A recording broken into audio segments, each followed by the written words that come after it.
Se cuenta una historia real o ficticia, no desconozco, en cuanto al campeón mundial de boxeo Muhammad Ali.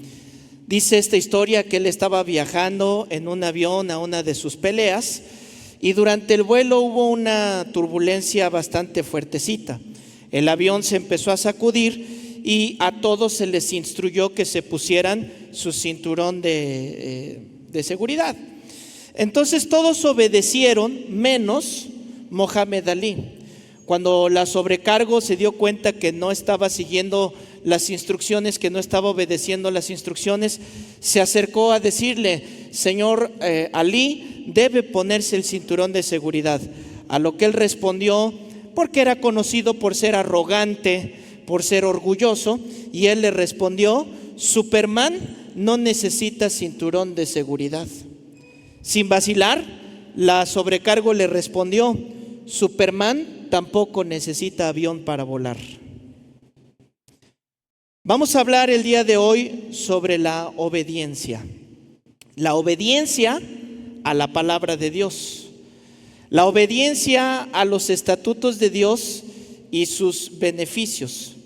Vamos a ver una más de las persecuciones a David de parte de Saúl. Y lo último que nos quedamos, recordando un poquito las instrucciones que le dio el profeta Gad a David. Recuerdan, él estaba en la cueva de Adulam y le dijeron: David, tienes que salir de ese lugar. David, pues era un poquito complicado entender. ¿Cómo me pides que salga? ¿Algún mujer puede estar atento a esta puerta, por favor? Le dice que tiene que salir de Gad y para él es difícil obedecer las palabras, decirle: ¿cómo me pides que vaya al lugar donde me van a matar, donde me están persiguiendo?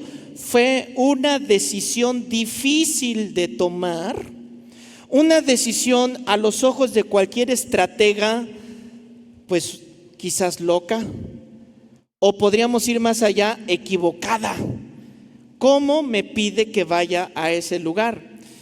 Vamos a ver el primer libro de Samuel, ahí en donde estamos, capítulo 23, y vamos a ver un poquito, adelantándome en la historia, en el versículo 3, cómo se encontraban ellos. Dice: los que estaban con David le dijeron: he aquí que nosotros aquí en Judá estamos con miedo. Es decir, cuando abandonaron la cueva de Adulam, siguiendo la orden, obedeciendo a la palabra que el profeta le dio a David, que se fueran a Judá, ellos no se fueron quizás muy contentos, no se fueron muy seguros de: el Señor ya habló, nos vamos a ir a este lugar y todo va a estar bien y estamos seguros y con una sonrisa.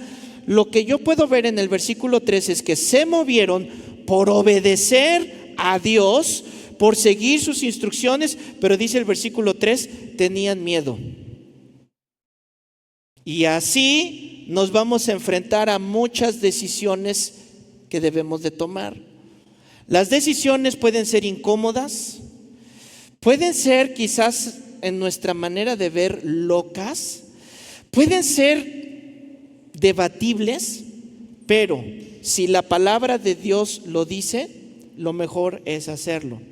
Porque Dios nos cuida en medio de todo esto. Pueden ser cosas tan sencillas como que perdiste el autobús y horas después te enteras que ese autobús se estrelló o tuvo un problema fatal.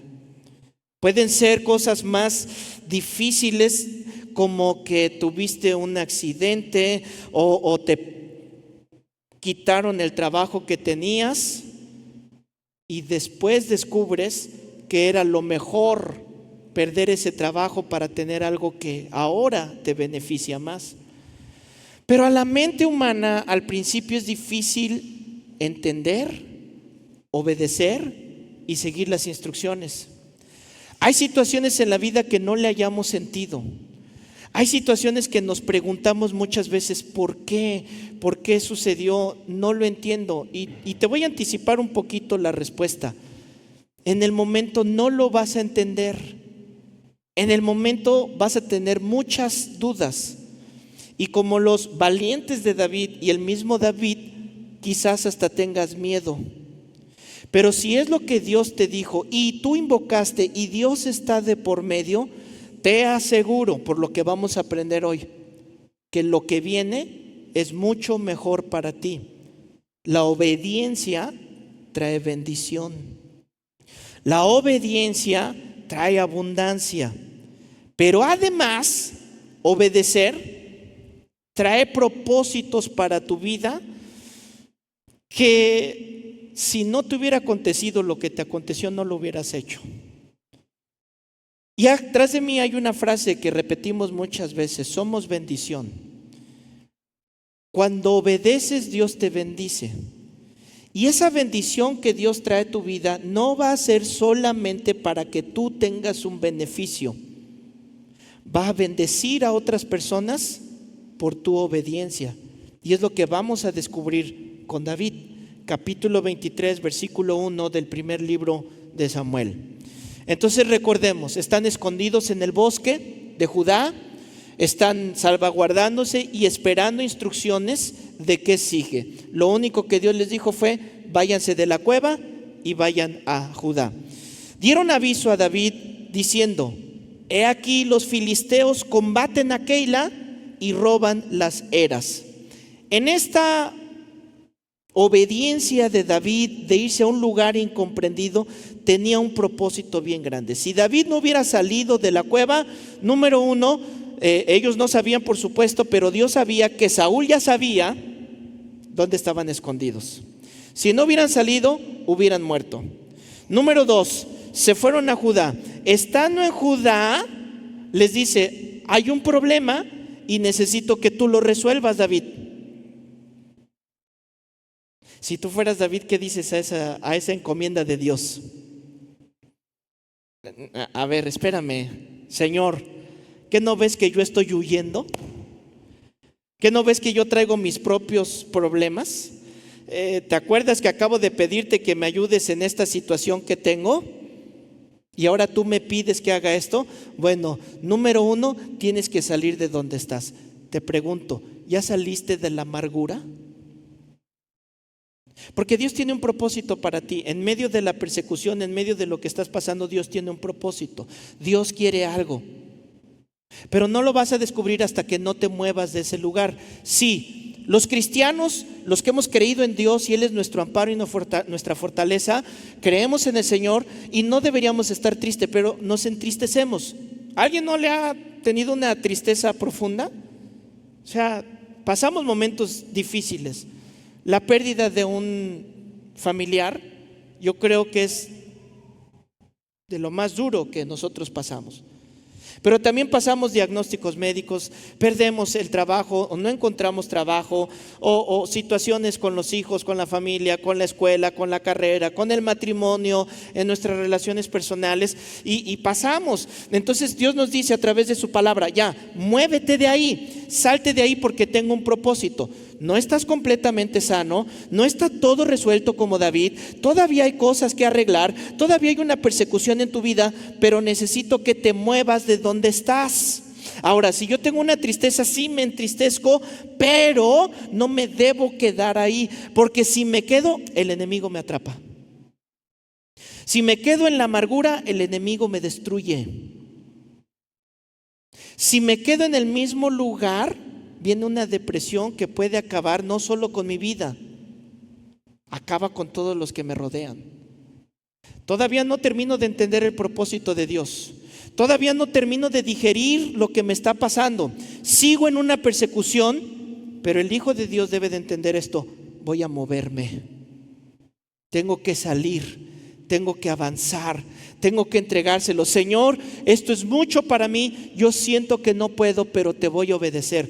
Pedro lo hizo. Pedro pasó toda la noche pescando, no pescaba nada, no agarraba nada. Regresaron cansados, frustrados, quizás enojados, quizás endeudados, quizás con eso iban a pagar las deudas, tenían un plan con lo que iban a recoger. Regresaron, nada les funcionó, todo les salió mal. ¿Cómo regresas tú cuando todo va mal? ¿Cómo estás?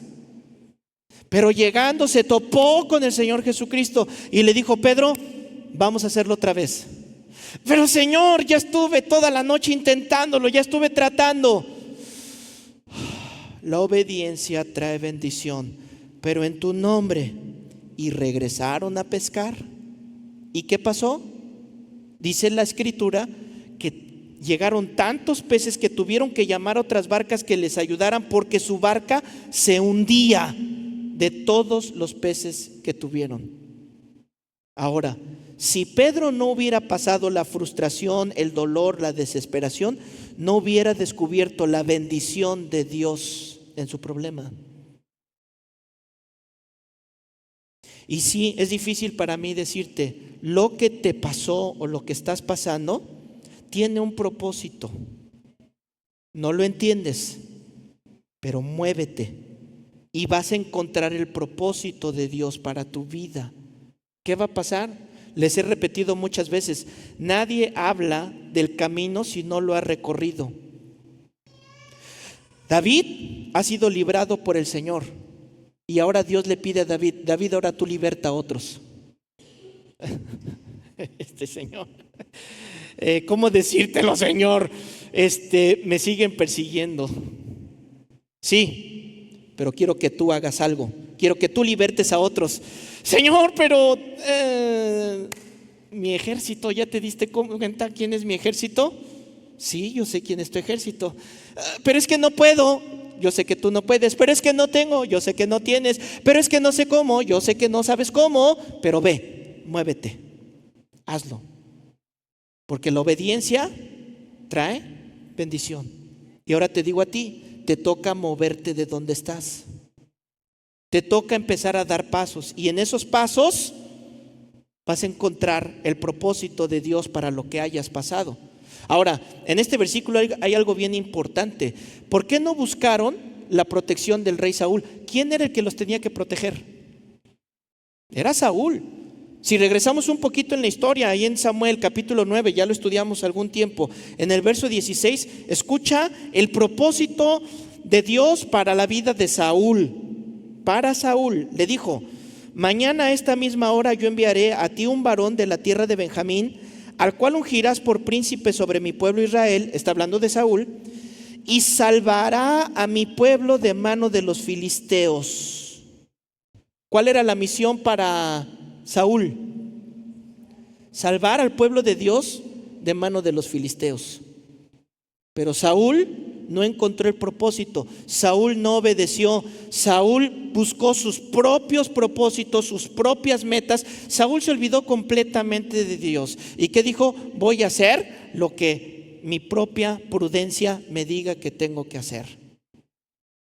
Y lamentablemente eso ocurre con muchos. Dios tiene un propósito para ti, pero cuando tú no obedeces, cuando no haces lo que fuiste llamado a hacer, ¿qué crees? Los propósitos de Dios de todos modos se van a cumplir. No somos indispensables, no somos indispensables. Somos amados, somos necesarios. Pero si tú te sigues empeñando en hacer lo que tú quieres y no lo que Dios te dice que tienes que hacer, su obra se va a cumplir. Saúl no lo quiere hacer, David, ve. Pero el rey es Saúl. ¿Vas a hacerlo o no vas a hacerlo? Vamos a descubrir lo que hizo. Miren lo que hizo Saúl y lo que hizo David. Versículo 8, vamos a saltarnos un poquito. Y convocó Saúl a todo el pueblo a la batalla para descender a Keila. Bueno, si terminamos aquí la lectura, ¿qué piensas tú de este pedacito? No, pues Saúl está cumpliendo el propósito. Siguiente frase. Y poner sitio ¿a quién? A David y a sus hombres. Okay. ¿Puedes creerlo? Saúl sabe que Keila está siendo atacada y no hace nada. Tiene el llamado de Dios, tienes que ir, tienes que defenderla, no mueve un dedo. Saúl sabe que David está ahí y decide ir con todo ese ejército a liberar a Keila. ¿O a qué decide ir? A destruir a David. A destruir a David. Dice Santiago capítulo 4 versículo 1. ¿De dónde vienen las guerras y los pleitos entre vosotros? ¿Por qué Saúl está peleando contra su pueblo cuando tiene la guerra contra los filisteos? ¿De dónde viene eso? ¿De dónde vienen estas guerras y estos pleitos? no es de vuestras pasiones, de vuestras concupiscencias, de tus malos deseos, las cuales combaten contigo mismo. Hay cosas que sabemos que no debemos de estar librando esas batallas y ahí estamos peleando. Pero cuando se trata de cumplir el propósito de Dios, muchos se alejan. Dios llamó a Saúl, no obedeció. ¿A quién llamaron? A David. Tú no deberías de estar perdiendo el tiempo peleando con tus hermanos. Se pelean aquí en la iglesia, con la familia, cuando allá afuera hay tantas personas perdiéndose. Nos reunimos en Navidad y todos empiezan a discutir que por qué pusiste un pinito, que por qué no lo pusiste, que si es del diablo, que si no es del diablo, que mi pastor es el mejor, no, mi iglesia es más grande, no, la mía tiene esto, la mía tiene otro. Madura, crece.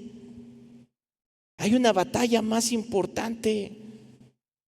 Hay guerras en las cuales nos deberíamos de juntar como hermanos y pelear. Hermanos, estoy pasando esta enfermedad, estoy pasando este momento, vamos todos y le echamos. No que están, yo sabía que le iba a pasar, estaba en pecado. Ya, solo era cuestión de esperar. Yo ya sabía que iba a pasarle así porque Saúl, deja de ver todas esas cosas y vamos a enfocarnos en lo que Dios nos llamó a hacer. No de estar ociosos, chismosos, peleando la buena batalla. Versículo 2. Y David consultó a Jehová diciendo: ¿iré a atacar a estos filisteos? Y Jehová respondió a David: ve, ataca a los filisteos y libra a Keila. Aquí David ya hizo algo que no había hecho en los primeros capítulos. Ya estamos viendo la transición del David mentiroso, del David pecador, al David obediente, al David consagrado. ¿Estás viendo? ¿Te acuerdas que hace 2 domingos yo les leí el Salmo donde vemos el arrepentimiento de David? Donde David dice: no, esto que estoy haciendo está mal. Y vemos cómo tiene la oportunidad de volver a pecar o tiene la oportunidad de hacer las cosas bien. Y ahora, ¿qué hizo David? En lugar de huir en su propia prudencia, como él hizo todo su plan de lo que tiene que hacer, ahora lo primero que hace es: consulto a Jehová. Señor, ¿qué debo hacer? Y aquí es donde me encuentro a muchos. Yo creo que todos los cristianos de alguna manera le preguntamos a Dios cuando tenemos algo de frente, ¿sí o no? Sí, yo me atrevo a decir, todos los que estamos aquí le preguntamos: Señor, ¿qué tengo? ¿Cómo tengo que hacerle? Pero del 100%, yo creo que el 10% es el que espera la respuesta de Dios. Porque la mayoría ora de esta manera: Señor, guíame, Señor, dime por dónde, pero ya tomaste una decisión. Ya nada más estás orando por orar, estás orando por cubrir un requisito, pero la decisión ya la tomaste. Ya nada más estás esperando la bendición de Dios para lo que tú decidiste. Y pocos son los que esperan lo que Dios te tiene que decir. Y David consultó y esperó la respuesta. Mira el versículo 3. Pero los que estaban con David le dijeron, aquí vienen los peros: he aquí que nosotros aquí en Judá estamos con miedo. ¿Cuánto más si fuéramos a Keila contra el ejército de los filisteos? Este miedo es totalmente normal. Y son guerreros y son hombres que dicen: oye, David, ya nos trajiste aquí y todavía ir más allá. Keila era una ciudad fortificada. Recuerdan que las ciudades tenían unos muros donde podías construir una casa en medio. Eran altos sus muros para protección. Ir David y meterse en la ciudad con sus 400 era quedar encerrado para que Saúl pudiera atacarlo y matarlo. ¿Qué es lo que hace el enemigo? Bueno, llegaba a los filisteos y empezaban a infundir miedo, primero con palabras. ¿Recuerdas que ya estudiamos su modus operandi de los filisteos? ¿Cómo vienen los filisteos? ¿Cómo vienen los enemigos contra ti? Primero es con palabras, siempre, tratar de meterte miedo. No vas a poder, tú nunca cambias, es lo mismo, ya se te pasó Siempre va a venir con palabras. No, tú no eres suficiente inteligente. No, tú no tienes los recursos. Tú siempre fallas en esto. Eres el mismo, eres peor y te dices cristiano. Modus operandi del enemigo. Ya debes de saberlo. Y después de eso viene con los más débiles. Venía y capturaba a los niños y a las mujeres. y después a los hombres. Les quitaba su comida, les quitaba su fruto, era su modus operandi. Y estos perversos están atacando al pueblo de Keila. ¿Cuál es la reacción del ejército? Pues la verdad, tenemos miedo. Somos pocos, no es nuestra batalla, no tenemos vela en este entierro. ¿Ha escuchado esa expresión? No tenemos vela en este entierro. ¿O no te ha pasado a ti que dices, "Ay, yo que estoy metido en esto, sí, ni tenía que meterme aquí"? ¿No te ha pasado? Que terminaste ayudando a alguien, terminaste haciendo algo por alguien y dices, "Ay, ¿y yo qué estoy aquí haciendo, Señor? Si yo nada más iba de pasadita, si yo nada más dije esto, si yo nada más dije el otro". Así están ellos. Ahora, siempre que vayamos a hacer algo, aunque sea la voluntad de Dios, porque es la voluntad de Dios que liberen a Keila, siempre que vayamos a hacer algo, aunque sea la voluntad de Dios, vamos a enfrentar oposición, vamos a enfrentar persecución, vamos a quizás enfrentar miedo, porque muchos piensan que pedirle a Dios la guianza, Señor, dime por dónde, qué, y tener el luz verde del Señor, muchos piensan que es que no va a pasar nada, que no voy a sufrir nada, que el camino va a ser así, ¿no? De sin Salavín. Muchos piensan que es así, y te lo anticipo, que Dios te mande, que Dios te dirija, que Dios esté contigo, nada tiene que ver con que no haya obstáculos. Los va a ver, los vas a enfrentar. Imagina la encrucijada de David. Dios le dice, ve. David le dice a sus hombres, vamos. Y sus hombres le dicen, Nel pastel. Si quieres, vete tú, pero yo no. ¿Qué hace David? Va solo, obedece, no obedece. Señor, es que tengo todo en contra. Yo sí quiero hacerlo, Señor. Yo sí quiero obedecerte, pero es que mi trabajo. ¿Aló? No, yo sí quiero, no, de veras, Diosito. Sí quiero hacer lo que tú me dices, pero es que me van a bajar el sueldo, me van a decir antisocial, se van a burlar de mí, voy a perder mi hora de la comida, mi hora de sueño. Ay, ¿cómo meterme al instituto bíblico? Es desvelarme, Señor, no.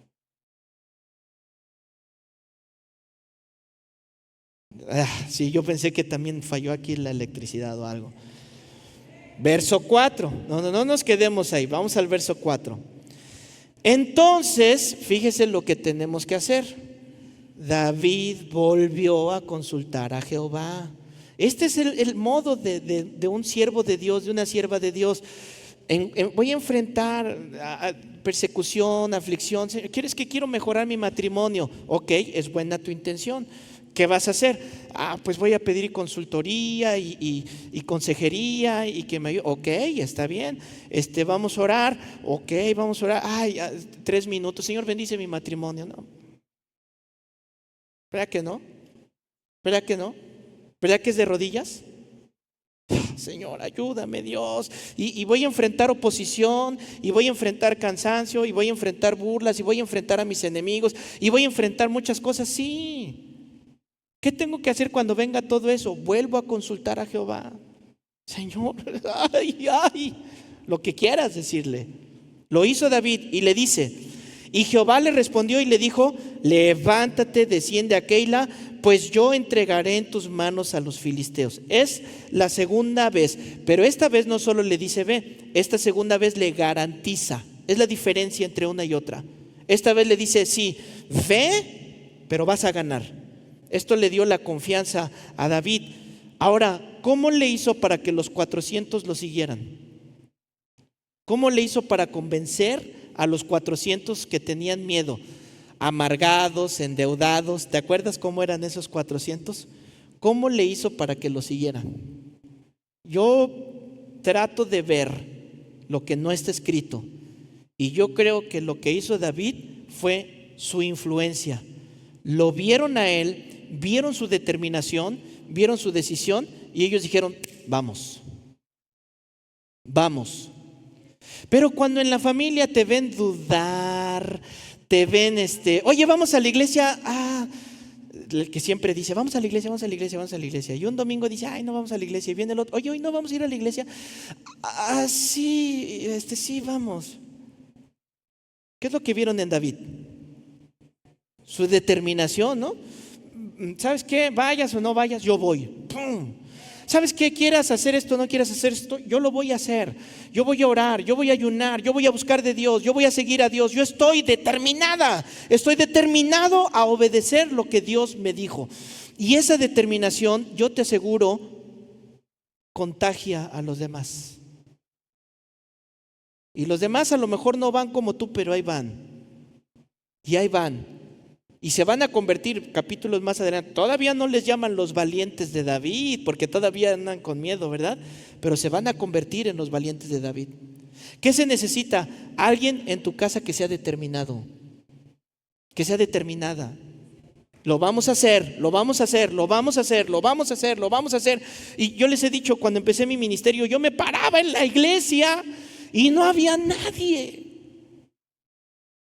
Y me decían, es que ese está loco, predica y no hay nadie. Es que yo dije, yo lo voy a hacer, haya o no haya alguien, yo lo voy a hacer. O sea, imagínense cuando empezamos la iglesia, que éramos bien poquitos, todavía me llamaban, hay una lluviecita, ¿no? Pastor, ¿va a haber culto?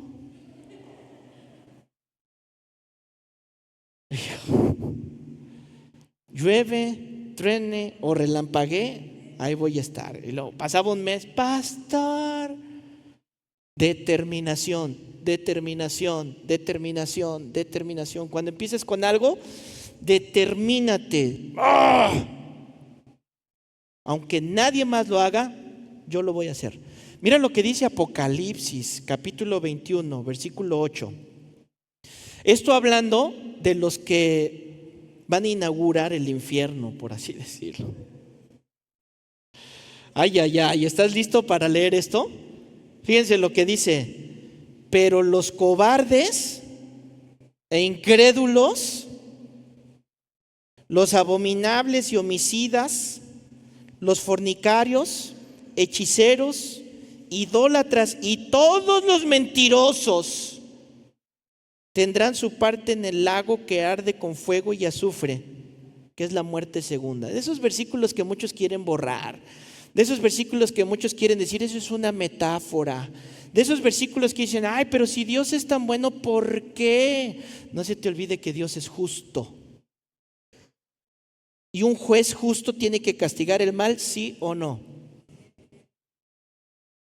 Es que queremos solamente la parte bonita, bondadosa de Dios y se nos olvida que Él es un juez justo. Y lo asombroso de esto es quiénes son los que inauguran, quiénes son los primeros en la lista, los cobardes. Y un cobarde es lo contrario a un valiente. Son los primeros que encabezan. Y seguidito, así de la mano, los incrédulos, los que le falta fe, los cobardes. Los cobardes por su fe, los cobardes por levantarse y decir, pues aunque todo mundo diga que eso está bien, si la Biblia dice lo contrario, yo me levanto, pues te vamos a correr, pues te vamos a hacer, para luego es tarde. ¿Y voy a tener miedo? Pues a lo mejor tiemble un ratito, ¿verdad? A lo mejor le hagan tu culpa. Pero todavía no acabó la historia. Ahorita ponle ahí un clip y nos quedamos todos temblando. Y ahorita vemos lo que sucede. No me voy a adelantar. Ahora sí, no me voy a adelantar. Verso 5. Fue pues David con sus hombres a Keila y peleó contra los filisteos, se llevó sus ganados y les causó una gran derrota y libró David a los de Keila. Ahora, pequeña gran anotación en este versículo. ¿Cómo estaba David cuando huyó de Saúl, cuando estaba con Jonatán, te acuerdas? Y huyó a la cueva de Adulam. ¿Qué tenía David de posesiones? Nada. Cuando fue con Ahimelech, fue a conseguir ¿qué? Comida, armas, fue a conseguir, porque no tenía nada. ¿Cómo llegó a la cueva de Adulam? Con lo que le dio el sacerdote, con eso llegó. ¿Cómo se fue a combatir a este ejército de los filisteos en Keila? Con lo poquito que tenía. Pero ahora gana la batalla y Dios le provee de un rebaño. Ahora tienes para comer, David. Ahora tienes tu provisión. ¿Se imaginan si no va a la guerra? ¿Se imaginan si no hace nada? Estas son las cosas que muchas veces nosotros no vemos. Esta es la bendición de Dios. La orden fue: ataca. La promesa fue: los entregaré en tus manos. Y la bendición es: te voy a proveer. La bendición es sorpresa. La bendición es extra. La obediencia siempre va a traer bendición. Y la bendición, grábate esto, la bendición es extra. Tú puedes trabajar y tener, y dices: es que trabajo y tienes. Eso, damas y caballeros, se llama el fruto de tu sudor. Es eso. Te lo ganaste con el sudor de tu frente. ¿Por qué? Porque trabajaste y vas a tener, y ni modo de que Dios diga: trabajaste, no vas a tener nada. No, muchos obtienen y van a obtener dependiendo del trabajo que hagan. Si no trabajas, no comes, punto. Trabajas más, tienes más. Trabajas más, tienes más. Pero la bendición de Dios es la que ni siquiera te esperabas. Esa es la bendición de Dios. Medida grande, apretada, que no imaginaste, que no pensaste, que no estuvo en tu corazón. Esa es la bendición que Dios tiene para tu vida. Y muchos creen que fue una bendición de Dios cuando en realidad vives bajo maldición, porque trabajar con el sudor de tu frente es una de las maldiciones del pecado. Trabajo. ¿Es malo trabajar? No, pero hay que trabajar inteligente. No porque haces mucho, produces mucho. Entiéndelo. No por trabajar mucho hiciste mucho. Hay que trabajar inteligente. Y la Biblia es clara: a Dios lo que es de Dios, y al César lo que es del César. No, los dos trabajan todo el día, toda la noche. No, nos llenamos las de bolsillo, traemos aquí. Ahora págale a la niñera, págale que le den amor a tus hijos, págale lo que no vas a ver a tus hijos, pagas aquí, pagas allá, y ya haces cuenta si era lo mismo que si solo uno trabajara. Y peor, porque te perdiste a tu familia. Te perdiste a tu familia. Y cuando llega el tiempo, dices: qué tonto. Por mugrosos 300 pesos extras. Por 300 pesos. Sí, yo los he visto. No, me van a pagar más. Órale. ¿Cuánto? 200 pesos, pastor.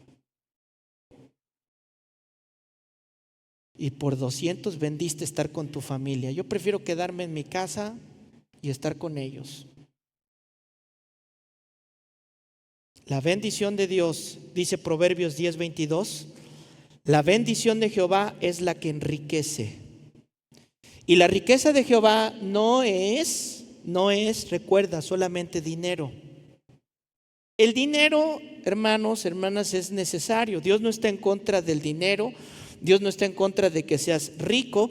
Dios no está en contra de que te vayas de vacaciones. Dios no está en contra de que te compres ropa, de que traigas un buen carro.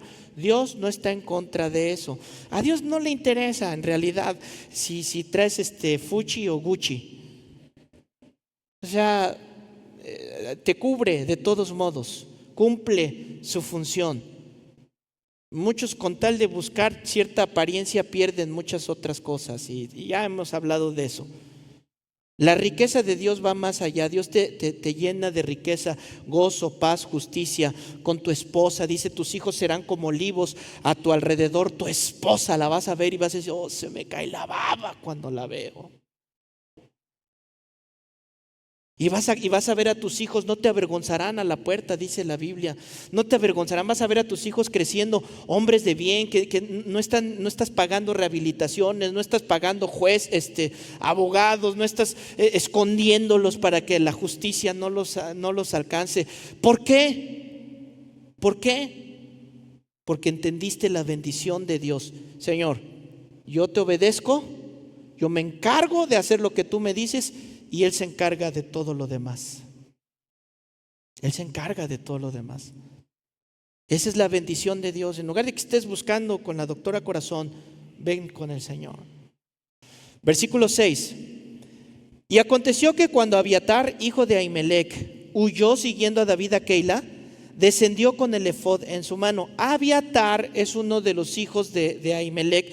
Cuando hubo la matanza, ¿te acuerdas? Cuando mataron a todos los sacerdotes, él alcanzó a huir. Él fue el que le dio el aviso a David de lo que había hecho Saúl y Doeg.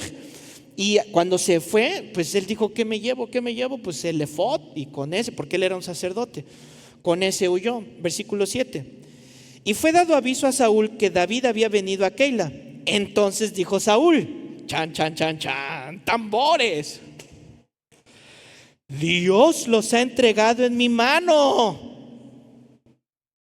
pues se ha encerrado en ciudad con puertas y cerraduras. Me puedo imaginar la mirada malévola de Saúl, el close-up, ¿verdad? Ton, ton, ton, ton. Un día vamos a hacer una película, un guión aquí. Yo tengo muchas ideas de lo que podemos hacer. Y miren esta frase que ocupa Saúl: Dios lo ha entregado en mi mano. ¿Cómo ven? ¿Cómo ven? Sí, Dios lo entregó en su mano a David. ¿Por qué no? ¿Por qué no? Pues porque nada de lo que está haciendo es la voluntad de Dios, no está obedeciendo a Dios. ¿A quién está obedeciendo? Está obedeciéndose a Él mismo, está haciendo lo que Él mismo. Es como aquel que un día está sentado en una banca y se encuentra un iPhone ahí a un lado. Y cuando lo ve, voltea y agarra así y lo va tapando, ¿verdad? Y lo esconde aquí. Y luego viene, pastor, Dios me bendijo. Pam, pam, pam, pam. ¿En serio? Sí, mire, Dios me proveyó un celular que tanto necesitaba. Oye, pero como que le veo dueño, ¿no? Pero lo apagué. Y miren, nos reímos, pero a veces creemos que realmente lo que estamos haciendo es una bendición de Dios. Así creemos que es una, ay, Dios me está bendiciendo, cuando está maldito lo que tienes. ¿Cómo va a ser una bendición de Dios? ¿Cómo crees? Al contrario, estás metiendo el anatema, o sea, estás metiendo la bendición a tus finanzas, a tu salud, a tu familia, a tus principios, a todo. Pero muchos caminan diciendo eso. Es que Dios me está bendiciendo, es que Dios me está dando. Y yo les he dicho, como se los dije ahorita, mira, eso es el fruto del sudor de tu frente. Pero como Saúl, vivimos engañados a nosotros mismos. ¿Y se acuerdan que les dije que en las estadísticas de a quién le mentimos más? ¿Alguien se acuerda en esas estadísticas? Ya ven que los gabachos hacen estadísticas de todo, ¿no? ¿A quién le engañamos más? ¿Al jefe, a los papás o a nosotros? Engañarnos a nosotros mismos es el número 1. ¿Cómo podría engañarme yo a mí mismo? ¿Cómo? Pero somos especialistas en engañarnos, somos especialistas en justificarnos, somos especialistas en encontrarle algo. Dios me está bendiciendo. ¿Y qué provoca eso? Dice 1 Corintios capítulo 3, verso 18. Quiero que lo vean, por favor, conmigo. Nadie se engañe a sí mismo. Una orden de Dios. Ya deja de engañarte. Luego vienen conmigo, pastor, ¿será que Dios me va a castigar porque yo dije que esto y no lo hice? Brother, deja de engañarte a ti mismo y no vengas para que yo te diga, ay no, pobrecito, Dios no te va a hacer nada. No te engañes a ti mismo. Dios no puede ser burlado, está escrito, va a suceder. Si alguno entre ustedes se cree sabio en este siglo, O sea, si crees que tú te las sabes todas, hazte ignorante para que llegue a ser sabio. Porque la sabiduría de este mundo es insensatez. O sea, es tontería, no tiene sesos. Es absurda para con Dios, pues está escrito: Él prende a los sabios en la astucia de ellos. En lo mismo que creen que la hicieron, que Dios, que aquí está lo bueno, de ahí mismo te agarra.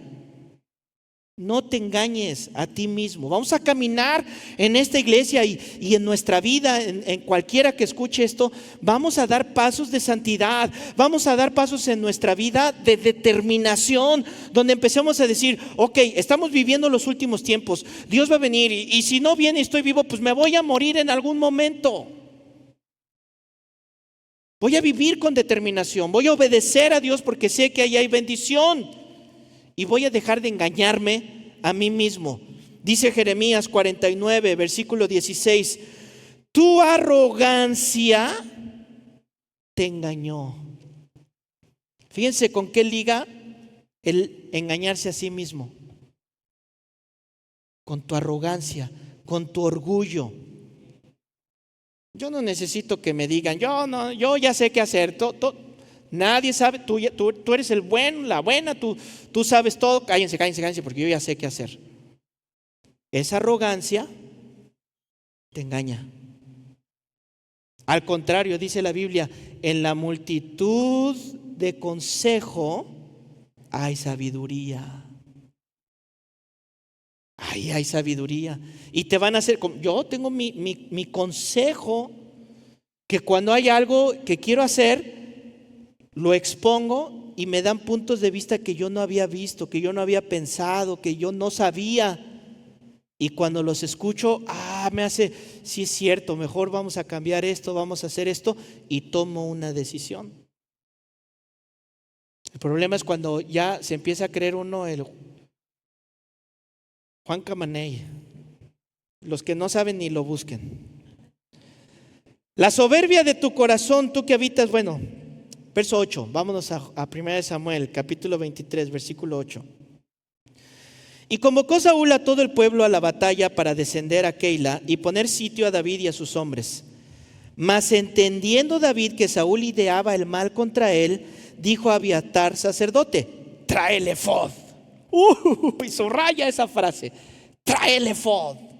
Ahora, ¿qué es el efod? El efod era el chaleco. ¿Te acuerdas que tenía las 12 piedras que representaban a las 12 tribus de Israel?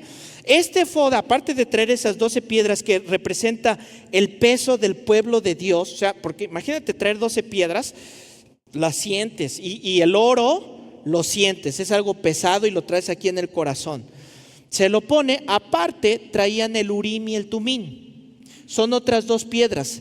Este urim y tumín era el que el sacerdote consultaba a Dios. David venía con el sacerdote: consulta a Jehová, ¿voy a salir a la guerra o no voy a salir a la guerra? Se ponía a orar, hacía un sacrificio, y dependiendo si salía el urim o salía el tumín, era la decisión que se tomaba. Mira el contraste de este David del capítulo 23 con el David del capítulo 21. Regresen conmigo al versículo 9. Estamos en el momento cuando David va con el sacerdote Ahimelech, ¿ok? Cuando va a pedir el pan, ¿lo recuerdas? Miren lo que sucedió, versículo 9. Y el sacerdote le respondió: la espada de Goliat el filisteo, al que tú venciste en el valle. O sea, le está diciendo: ¿qué tienes? Dame algo, necesito defenderme. Y el sacerdote le dijo: bueno, tengo la espada de Goliat el filisteo, al que tú venciste en el valle de Elá. Está aquí envuelta en un velo detrás del efod. Si quieres tomarla, tómala, porque aquí no hay otra sino esa. Y dijo David: sí es cierto, dame el efod. ¿Qué dijo David? ¿Qué dijo David? ¿Y el efod? ¿Y el efod? Ni lo vio. Ni orar. No, que ahorita no es tiempo de orar. Tráeme la tarjeta de crédito.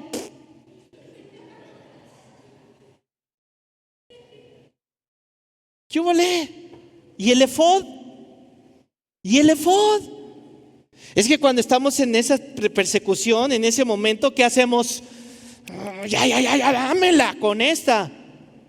Pero el David del capítulo 21 es el David mentiroso, el David orgulloso, ¿El David pecador? El David del capítulo 23 es un David que aprendió la lección, un David que está sufriendo porque por su mentira, por su culpa mataron a inocentes, por su culpa sufrieron otros, por su culpa hay consecuencias. El David del capítulo 23 dice: ¡ah! ¡Se viene la guerra! No dijo: ¿dónde está la espada? ¿Qué dijo David? El efod. El efod es lo que necesito. Versículo Deuteronomio, capítulo 31, versículo 16. Miren lo que dice este capítulo: esforzaos y cobrad ánimo, no temáis ni tengáis miedo de ellos, porque Jehová tu Dios es el que va contigo, no te dejará ni te desamparará. Entonces imagínate, cuando David toma el efod en lugar de la espada, Dios le dice esto: no temas, yo estoy contigo. ¿Cómo te imaginas a David saliendo a la batalla? ¡Ah! ¿Sí o no? ¿Qué es mejor, la espada o el efod? Ok, ¿qué es mejor, orar o no orar? Orar. Pues órale. Es lo que les digo. Yo creo que el 100% decimos el efod, pastor, por supuesto, el 100%. Pero de ese 100%, ¿cuántos realmente esperan la voz de Dios, la guianza de Dios, la dirección de Dios? Porque Dios te puede decir: ve a Keila. Ay, yo pensaba irme para esconderme, Señor, y tú me pones más allá. Vete más allá. Ahí te voy a proveer, ahí te voy a bendecir, ahí te voy a dar. Dice Isaías 54:17: ningún arma forjada contra ti prosperará. Ningún arma forjada contra ti prosperará. Condenarás toda lengua que se levante contra ti en juicio. Esta es la herencia de los siervos de Jehová. Cuando vengan y te digan y te hagan y levanten chismes y levanten por aquí y por allá, Señor, ningún arma forjada, al contrario, me voy a sostener en ti. Y que venga lo que venga, como los 3 que metieron al horno de fuego, pues lo calentamos más, pues caliéntalo más. Yo le entro. Apláudele al Señor, hermano. Gracias, Señor, gracias, Señor.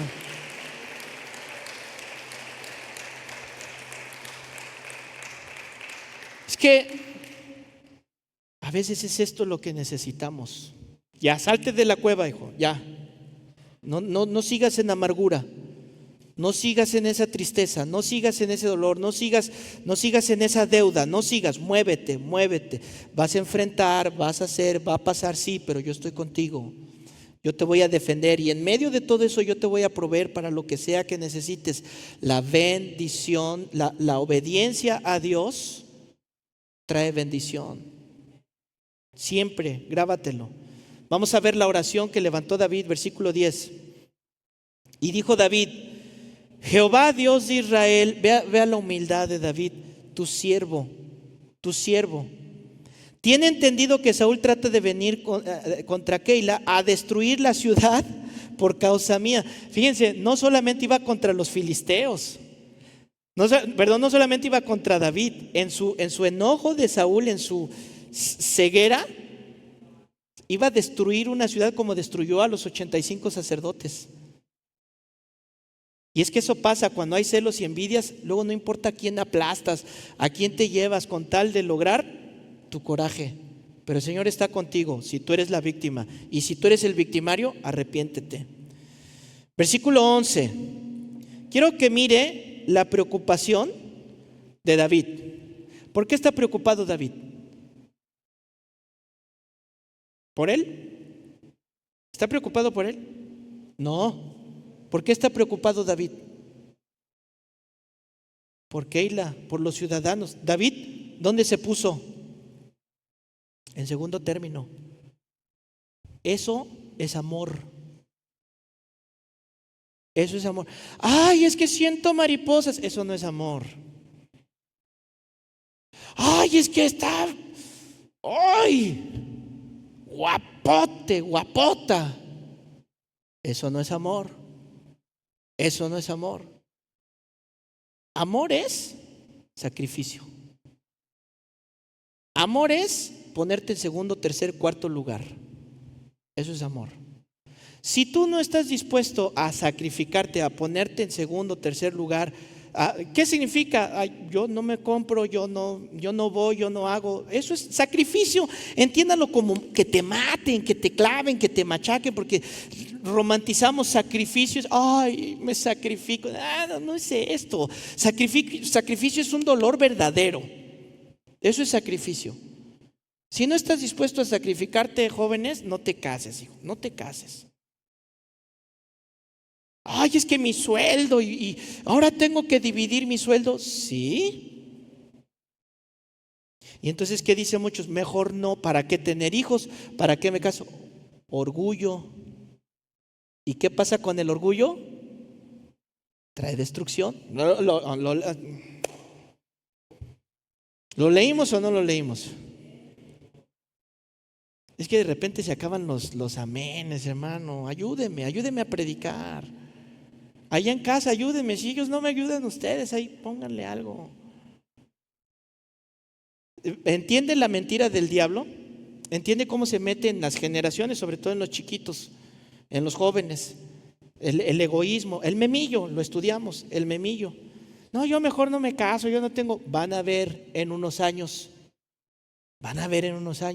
solos, tristes, pelones, gordos, feos y solos. Y con un departamento y un supercarro que miren, todo se acaba.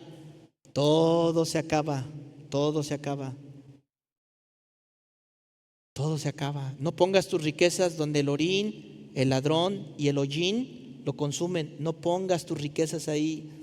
Hay cosas que valen mucho más. Y nos toca a nosotros, la iglesia, columna y baluarte de la verdad, decirles, aunque les caigamos gordos. Viene el chavito, ya me caes gordo, pastor. Pues no me importa. A tu papá le caigo bien.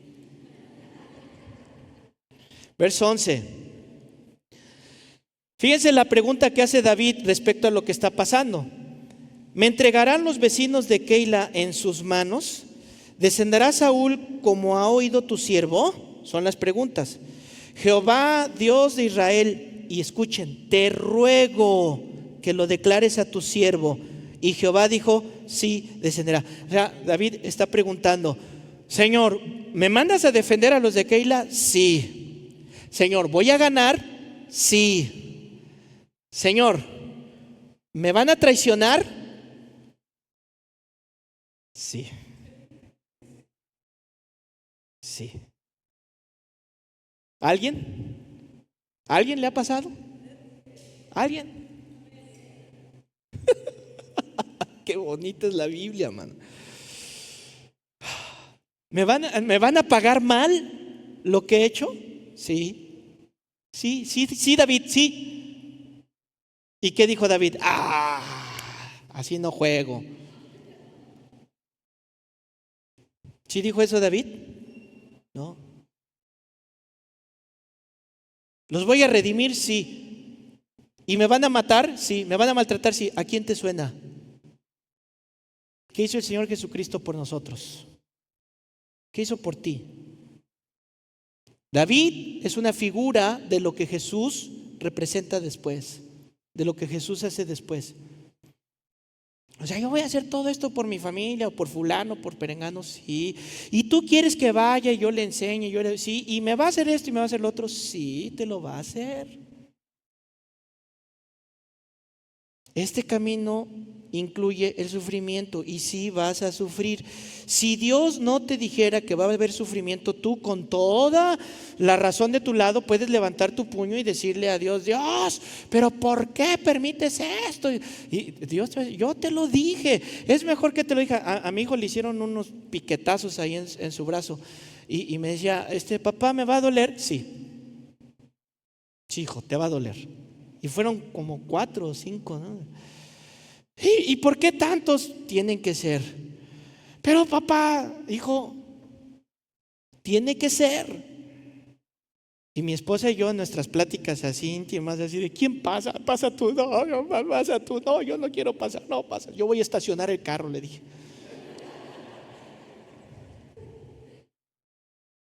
¿Por qué? Hay sufrimiento y Dios te dice, lo vas a pasar, pero yo estoy a cargo. Es un sufrimiento controlado, es un sufrimiento para tu bien, es un propósito para tu vida. No lo olvides, ahí estoy yo. Jesucristo lo hizo, Romanos 5:8. Mas Dios muestra su amor para con nosotros, sabiendo que íbamos a ser traicioneros, le íbamos a fallar, nos íbamos a alejar, íbamos a murmurar, nos íbamos a quejar, íbamos a hacer tantas, lo íbamos a abandonar, le íbamos a dar la espalda. Con todo y eso, Él sufrió la muerte de cruz. ¿Por qué? Porque sabía el bien mayor que le estaba haciendo a sus hijos. Para unos, vida eterna. Pero para otros van a decir, ay, pero por mí no hizo nada. Tuviste la misma oportunidad, pero tú tomaste la decisión de seguir en tu pecado. ¿Cuál escoges? ¿Qué quieres? Versículo 12. Dijo luego David, me entregarán los vecinos de Keila a mí y a mis hombres en manos de Saúl. Vuelve a preguntar, ¿verdad? Y Jehová respondió, os entregarán. Pero vea la promesa de Dios, versículo 13. David entonces se levantó con sus hombres, que eran como 600. ¿Cuántos eran en la cueva de Adulam? ¿Qué pasó? ¿Qué pasó? Van aumentando. ¿Se da cuenta? Van creciendo, van creciendo. Y salieron a Keila y anduvieron de un lugar a otro, y vino a Saúl la nueva de que David se había escapado de Keila. ¿Y qué pasó? Y desistió de salir. Y David se quedó en el desierto. ¿En dónde se quedó David? ¿En dónde? ¿Qué hay en el desierto? No hay nada. Se quedó en el desierto en lugares fuertes y habitaba en un monte en el desierto de Sif, y lo buscaba Saúl. ¿Cuánto? ¿Ya la libró David? ¿Ya está en el reino? ¿Ya es el superrey David? No, pero vea la promesa de Dios. Pero Dios no lo entregó en sus manos. Esta es la gran noticia.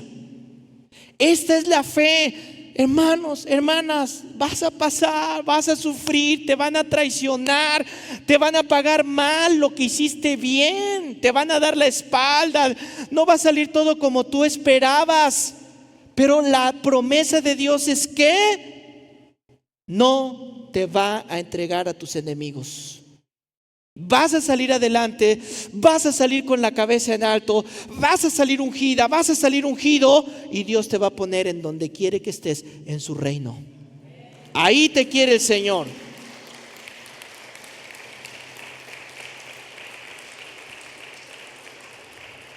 La fe no está en el yo decreto, yo arrebato, no acepto un no por respuesta. Eso no es fe.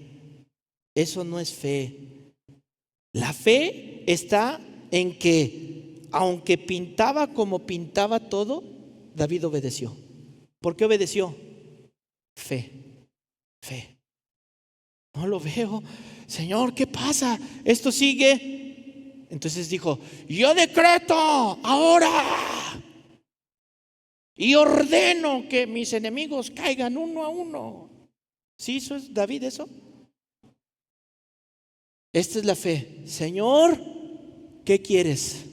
Ve, hazlo. Ya, Señor, ahora vete al desierto. Qué malo. Se fue al desierto y ahí estuvo, y Dios estuvo con él. Acompáñenme por último a leer el Salmo 127, por favor. Miren lo que dice aquí. La prosperidad, el título dice, la prosperidad, la bendición, la abundancia viene de Jehová. Si Jehová no edificare la casa, ¿qué dice? En vano trabajan los que la edifican. No, es que mi negocio me está yendo re bien. Sudor de tu frente. Si Jehová no está de por medio, es en vano todo lo que hagas. Si Jehová no la guarda, en vano que te protejas por aquí, por allá, que pongas que listoncito rojo y que en vano, en vano. Por demás es que te levantes de madrugada y te vayas tarde a reposar. ¿Qué significa eso? ¿Qué significa? No, díganme. En vano, que, no, yo trabajo. Sí, ¿vas a tener pan? Sí, pero es un pan de dolores. Es un pan de dolores. ¿Cuál es la promesa? Que Dios, a quien ama, le da el descanso. Dios, a quien ama, le da el descanso. Y no solamente descanso físico, porque ese es necesario. Te da descanso de todo lo que necesitas.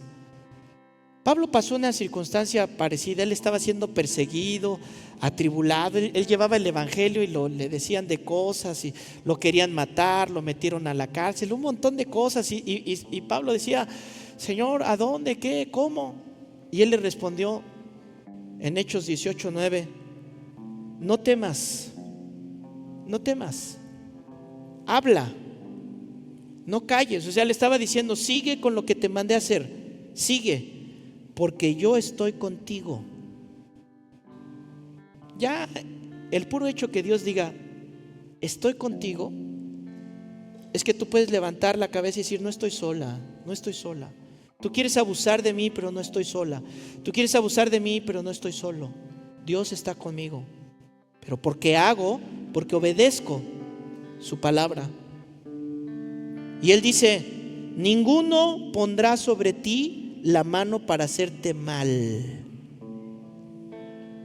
¿Y cómo dice que lo va a cuidar? Porque yo tengo mucho pueblo en esta ciudad. Le está diciendo a Pablo: yo voy a mandar a gente que te va a ayudar, pero tú no tengas miedo, levántate. ¿Te das cuenta? ¿Y tú qué escoges? ¿Espada o efod? Pónganse de pie, por favor.